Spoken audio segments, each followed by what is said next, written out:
Kwa muda wa miaka sasa, miaka minne, ukiangalia zile trend za budget, unakuta bado hatuna uwezo wa Zanzibar kwenye hadhi ya muungano. Na hili linasababishwa na kwamba uchumi wetu bado haujaangalia ni kwa namna gani Zanzibar inasimama kiuchumi mpaka wapi. Hatuna foundation ya kuona Zanzibar mpaka wapi itaweza kujiendesha wenyewe na Zanzibar mpaka wapi itaweza kutegemea sehemu ya muungano.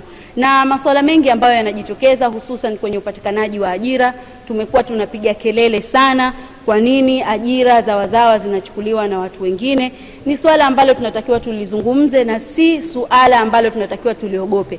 Sisi vijana tumezaliwa tayari tunauona muungano, lakini tunataka tujiulize ni kwa namna gani foundation ya muungano itamwezesha kijana wa Kizanzibari ambaye leo hii anatafuta ajira, kijana wa Kizanzibari ambaye leo hii anatafuta ustawi wa jamii pamoja na hifadhi ya jamii.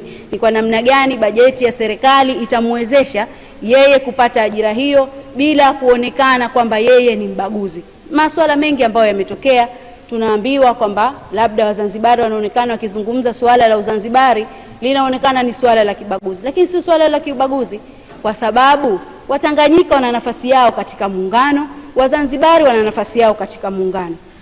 Ni kwa sababu tu ya ile foundation ya muungano imekosekana, ndio maana tunaona labda ajira hizi zinaonekana ni za wazawa na hizi sio za wazawa. Tuseme tu Tanganyika yenyewe inahitaji pia muundo unaoeleweka kama vile Zanzibar inavyohitaji muundo unaoeleweka. Na muundo huu unatakiwa usimamiwe katika masuala ya kupatikana kwa haki, usawa na kuheshimiana ndani ya muungano. Kuungana sio tatizo. Kuungana ni maana yake tunatengeneza nguvu moja ambayo itatusaidia nchi mbili hizi ambazo kila siku ya Mungu tunapokuja kwenye Baraza la Wawakilishi tuna acknowledge kwamba kuna nchi mbili huru zimeungana kutengeneza Tanzania.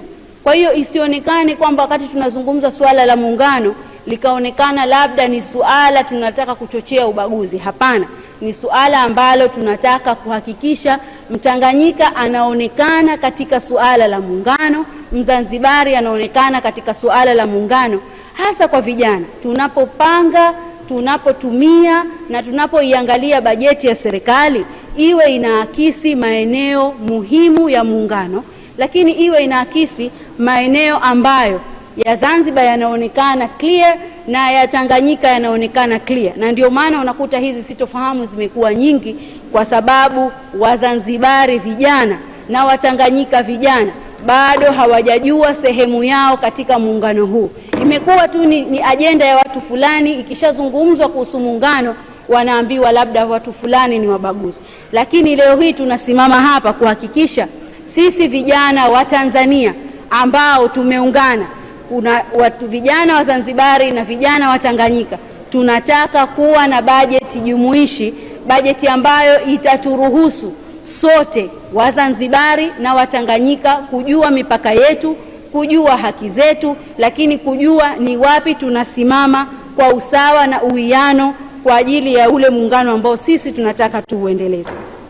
Mheshimiwa Mwenyekiti, na nikizungumza suala hilo la muungano na suala la hadhi ya Zanzibar katika sehemu ya muungano, inaonyesha kwamba bajeti yetu bado haijaakisi uwezo wake wa kipato ambao unamfanya mwananchi mmoja mmoja kuweza kujiendeleza. Na hili linaonekana kwa sababu kuna sehemu kubwa sana ya mapato ya Zanzibar ambayo yanaonekana ni mapato ya muungano bado hayabaki katika sehemu ya Zanzibar, na hilo linafanya inadhoofisha bajeti ya serikali ya Zanzibar, na ni suala ambalo tunatakiwa tulizungumze.